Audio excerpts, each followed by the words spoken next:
더 많이 사랑하는 건 부끄러운 게 아니더라고요. 사랑조차 못하는 게 부끄러운 거죠. 불안을 우리가 호흡하면서 살아가는 거구나. 사회화만 하는 것이 우리의 삶의 전부가 아니라는 거.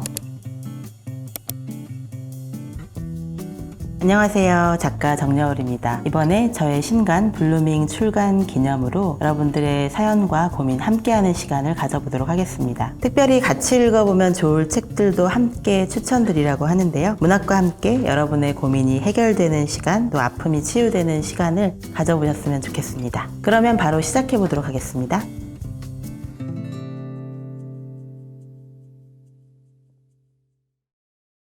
첫 번째 사연은 친구 관계에 대한 이야기인데요. 요샤님의 사연입니다. 저는 사람을 만날 때 처음엔 관계 맺는 것이 어렵지 않지만 가까워지면 더욱 두렵고 무서워서 피하게 됩니다. 무의식적으로 거절당할까봐 두려워하는 것 같아요. 어떻게 하면 용기를 가지고 사람을 사귈 수 있을까요? 친구를 사귀는 건 사실 나이가 들어도 힘든 일인 것 같아요. 어쩌면 나이가 들수록 우리는 너무 많은 걸 계산하고 짐작하고 거절당할까봐, 그리고 내가 더 많이 좋아할까봐 두려워하시는 것 같아요. 그런데 저도 돌이켜보면 정말로 깊은 관계로 발전하기 위해서는 나의 많은 걸 던져야 되더라고요. 그 던짐이 두려운 것이 아닐까요? 거절당할까봐 두려운 것도 있지만 던져서 아무것도 얻지 못할까봐, 많이 사랑했는데 나에게는 그만큼의 사랑이 돌아오지 않을까봐 우리는 많이 두려워하는 것 같아요. 그런데 시간이 지나고 나면 물론 거절당하는 것도 아프고 배신당하는 것도 아픈데 더 아픈 것은 그런 친구 자체가 없다는 거. 더 친해지기 전에, 깊어지기 전에 친구에서 다시 지인으로 바뀌는 경우, 그게 훨씬 더 공허한 것 같아요. 더 많이 사랑하는 건 부끄러운 게 아니더라고요. 사랑조차 못하는 게 부끄러운 거죠.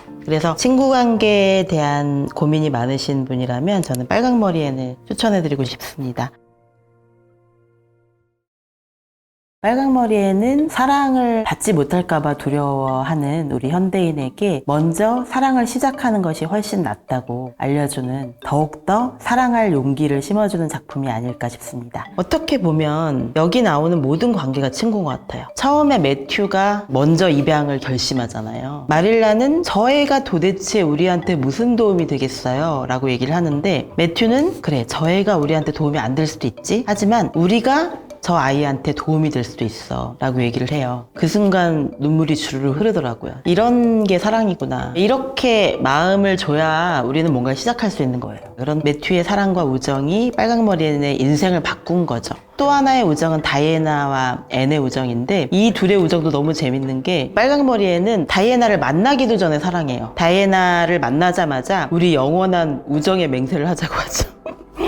지금 만났는데 영원한 우정의 맹세를 하재요. 저는 이런 게 우정인 것 같아요. 빨강머리앤이 처음 에이번리라는 마을에 갔을 때는 모두가 빨강머리앤을 이방인으로 생각하고 그렇게 반가워하진 않았죠. 이 세상이 나에게 적대적일 때조차도 빨강머리앤은 자신의 모든 상상력과 감수성을 동원해서 사람들에게 도움이 되고 사람들을 어떻게든 더 많이 사랑하는 길을 발견해내는 것 같아요. 빨강머리앤이라고 놀림을 받았던 그 소녀가 모든 사람들에게 사랑받고 친구가 되고 그 마을에 꼭 필요한 사람이 된 거죠. 그 과정 자체가 어른들에게도 많은 힌트를 주는 것 같아요. 거절당할까봐 두렵고 상처받을까봐 두려우면 아무것도 못해요. 인간은 우리가 생각하는 것보다 훨씬 더 강하거든요. 거절당해도 안 죽으니까 사랑 못 받을까봐 두려워하지 마시고요. 사랑을 줘야 돼요. 그래야 나중에 후회하지 않을 수 있더라고요. 두려워하지 말고 앞으로 나아가서 꼭 안아주시고 꼭 사랑해 주시길 바랍니다. 두 번째 사연은 취준생 윤슬님의 사연인데요. 취준의 길 앞에 놓인 대학교 3학년 학생입니다. 너무 흔한 고민이고 많이들 하는 고민이겠지만 내가 하고 싶은 것과 잘하는 것 사이에서 어떤 걸 진로로 택해야 할지 고민이에요. 취업 시장은 점점 더 힘들어지고 경쟁도 준비도 어려워지는 요즘 더욱더 고민이 깊어집니다. 학생으로서, 학생이라서 해볼 수 있는 다양한 것들을 이것저것 경험하고 도전도 해보고 싶었지만 코로나 때문에 제약도 많고 경쟁도 더 치열하다 보니 빨리 취업을 하는 게 맞는 걸까 싶어 제대로 된 휴식을 갖거나 새로운 도전을 하기가 두려워져요. 이런 불안과 스트레스에서 벗어나고 싶어요. 이런 고민을 하는 젊은이들이 이 땅에 얼마나 많을까요? 저는 나름 공부도 되게 오래 했잖아요. 공부를 그렇게 오래 하면 박사 학위까지 따면 뭔가 취직이 될 줄 알았는데 안 되더라고요. 매일 불안했죠. 그런데 어느 순간에는 그 불안이 마치 산소처럼 느껴지더라고요.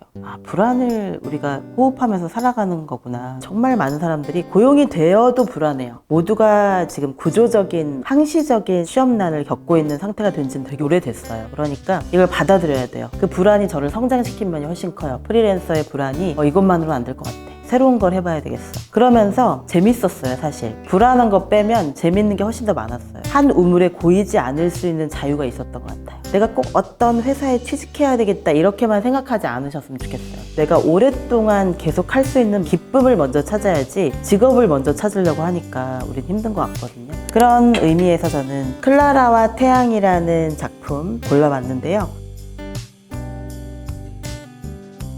클라라와 태양은 사실 어쩌면 취업과는 별로 상관이 없게 느껴질 수도 있을 것 같아요. 그런데 이거는 되게 재밌는 게 갑이 을을 고르는 게 아니고요. 을이 갑을 고르는 이야기예요. 사실은 사람이 인공지능 로봇을 찾으러 다니는 건데 클라라가 조씨를 고르는 거예요. 내가 가면 저 아이를 확실히 바꿀 수 있을 것 같아서. 수많은 학자들도 짐작하지 못했던 방식으로 도움을 주잖아요. 사람들이 고용한다고 생각했던 또는 구입한다고 생각했던 그 인공지능이 이들의 세상을 바꾼 거죠. 더 좋은 방식으로, 더 아름다운 방식으로. 마지막 장면을 보면 클라라가 너무 불쌍해서 눈물이 나지만 사실은 클라라는 자기의 인생을 개척한 거고 자기가 하고 싶은 일을 다 한 거예요. 그래서 불쌍하지 않고 자신의 운명을 개척한 멋진 주인공인 거죠. 그러니까 우리는 기업에게 선택당하는 수동적인 존재가 아니라 그 길로 가면 내가 행복하겠다라고 생각하는 그 길을 우리가 적극적으로 선택해야 되는 거죠. 클라라처럼 나의 주인을 내가 고르겠다라는 적극적인 생각으로 삶을 바라보셨으면 좋겠습니다. 그럼 클라라와 태양으로 취업하기 어려운 이 시대의 불안을 치유할 수 있는 그런 시간이 되시기를 바랍니다.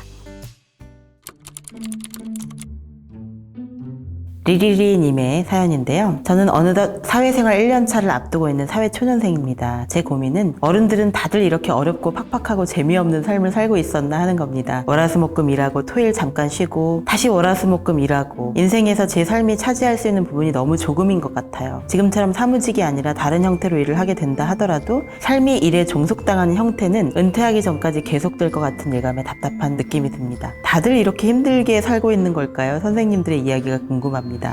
맞아요. 이게 사실은 자본주의 사회의 구조적인 병폐죠. 자본주의 사회에서는 누구나 돈을 벌어야 하고 돈을 벌어야 살아남을 수 있고 누구도 돈으로부터 자유롭진 못하죠. 도대체 이 사회가 왜 이런가부터 일단 알아야 되거든요. 그러기 위해서 저는 세일즈맨의 죽음을 추천드리고 싶은데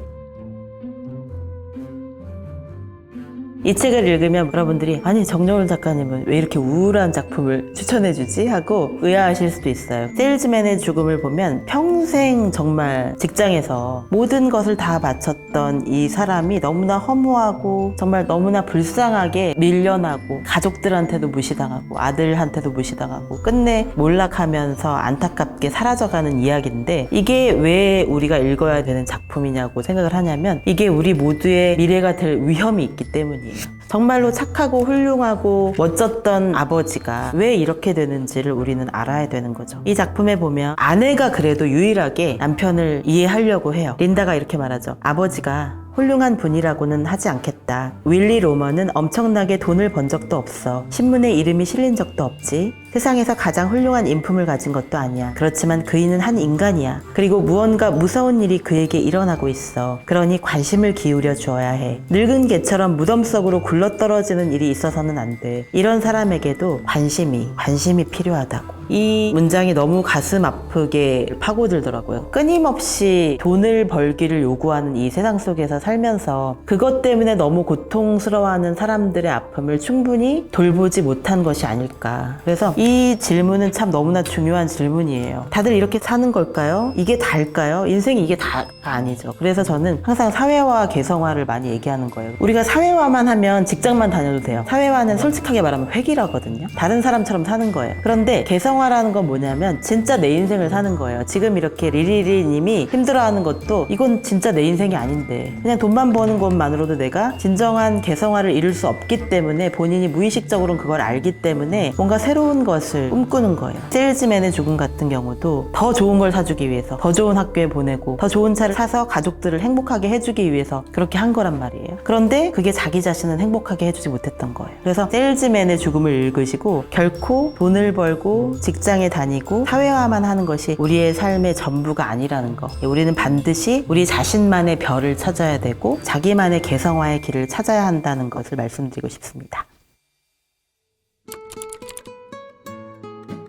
마지막 사연인데요. 부모님과의 관계에 대한 사연입니다. 구름님의 사연인데요. 이번에 부모님의 코로나 백신 예약을 도와드리면서 부모님이 언제 이렇게 나이가 드셨지 새삼 깨닫게 됐습니다. 그동안 이런저런 바쁘다는 핑계로 부모님과의 관계에 소홀한 사이에 흘러가 버린 시간을 마주하니 불효를 한 기분이기도 하고 지금부터라도 잘해드리고 싶지만 원래 서로 애정 표현에 서툰지라 다정한 말 한마디 건네기가 어색하네요. 어떻게 하면 부모님께 더 다가갈 수 있을까요?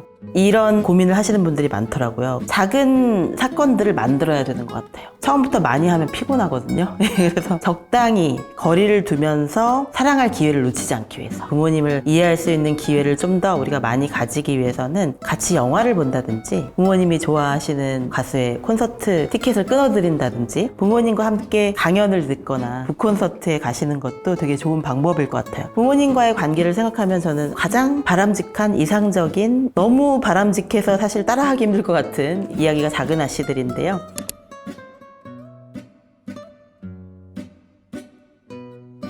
작품의 주인공은 둘째 딸 조잖아요. 조가 사고를 여러 번 치죠. 그 중에서 이제 가장 심각한 사고가 에이미가 빙판길에서 스케이트를 타다가 얼음이 깨지면서 물에 빠져버리죠. 그런데 조가 에이미가 너무 싫은 나머지 자기 동생인데도 그냥 방치를 해버린 거죠. 그렇게 하니까 에이미가 죽을 뻔했잖아요. 그제야 조가 정신을 차린 거예요. 그래서 조가 엄마한테 울면서 고백을 하는 거예요. 엄마, 제 안에 악마가 살고 있는 것 같아요 하면서 조가 자기 자신을 막 비하하고 자기를 막 헐뜯는 거예요. 제 안에 악마가 살고 있는데 저는 그 악마를 이길 수가 없을 것 같아요 하면서 막 괴로워하는 장면인데 자기의 그림자를 이렇게 털어놓을 사람이 있다는 게 그게 엄마라는 게 참 좋은 거죠. 거기서 엄마가 해주는 얘기가 그거예요. 조, 내가 처음부터 이렇게 차분하진 않았어. 네가 볼 때는 엄마가 굉장히 차분하고 성숙하고 지혜로워 보이겠지만 나도 사실은 너처럼 나의 열정과 분노를 잠재우기 힘든 시절이 있었단다. 그런데 끊임없이 노력했고 아버지의 도움도 많이 받았고 엄청나게 많은 사람들의 조언을 받았고 책을 읽었고 노력을 했다는 얘기를 해줘요. 그러면서 이제 조를 달래주고 그런 장면들이 굉장히 감동적으로 남는 거예요. 이런 순간에 우리는 고민을 누구에게도 털어놓지 못해서 깊은 우울감에 빠지고 나는 혼자라고 느끼고 아무도 날 사랑하지 않을 거야 라고 생각하면서 우울해지는 사람들이 너무 많잖아요. 그 다정한 스몰 토크가 안 되는 사람들이 분노가 쌓이는 거예요. 우울이 쌓이고. 그래서 우리가 가족 안에서 그 작은 대화를 그 작은 소소한 감정의 오고감을 경험할 수 있다면 작은 아씨들처럼 사랑과 지혜와 기쁨이 넘치는 그런 일상 자체가 너무 재밌잖아요. 고통이 없어서 기쁜 것이 아니라 고통을 함께할 완전히 절대로 배신하지 않고 내 곁에 붙어 있어줄 5사람이 있는 거예요. 이것만으로도 이들은 행복한 거예요. 그래서 여러분들이 정말 스몰 토크를 많이 하는 관계를 만드시기를 사소한 얘기를 하라는 거예요. 조금씩 자주 이야기를 하는 것이 훨씬 더 관계를 따스하고 바람직한 방향으로 끌고 나갈 수 있는 방법이고 나의 스트레스도 해소하고 타인의 스트레스도 해소할 수 있는 방법이에요. 잘 들어줘야 돼. 일단 잘 들어줘야 내 이야기를 할 권한도 생기더라고요. 부모님이 이야기가 아무리 지루해도 호랑이 담배 피던 시절이 계속 나오더라도 그래도 들어주세요. 들어주시고 부모님과 나의 어딘가 공통점이 있구나 그걸 한번 찾아보시면 좋을 것 같습니다. 물론 이렇게까지 이상적이고 아름다운 관계는 어쩌면 너무 힘들 수 있겠지만 이들에게서 배울 수 있는 수많은 팁들이 있거든요. 작은 아씨들과 함께 부모님과의 관계를 재정립해 보시는 시간을 가져보시면 좋을 것 같습니다.